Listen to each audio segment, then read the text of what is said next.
যে লোকটা আসলে ভালো কিন্তু বেকুব, সে একটু শক্ত হইলে এগুলার সব সাইজ করে ফেলতো, কিন্তু বোকা শোকা মানুষ, এই জন্য সে সাহস নাই, বেকুব, তুমি কি পুরুষ হইলা এসব বলবে। তো বললে তখন একদম বেকুব শেকুব থাকে। বাহিরে বহুত পণ্ডিতি করেন কিন্তু বাসায় পণ্ডিতি করে না, সব জায়গায় পণ্ডিতি করতে যায় না, এখানে খুব বোকা শোকা থাকবেন। বুঝতে পারছে কথা? এবার আসেন মায়ের পাঠ। মা যদি আইসা বলে এই শোন এদিকে আয়, তোর সাথে কথা আছে, বলবেন মা কি বলবা বলো।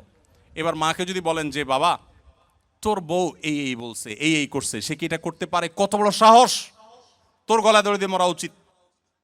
মা যদি এসব কথা বলে, মাকে একইভাবে বলবেন মা আল্লাহ নবী সাল্লা সাল্লাম কোনোদিন স্ত্রীদের গায়ে হাত তোলেন নাই, ইসলামে যদি বউ পিটানোর নির্দেশ থাকতো তো আজকে ঠ্যাং উপরের দিক বাইন্দে আমি পিটাইতাম। আমার হাতটা শুধু বাইন্দে রাখছে ইসলাম,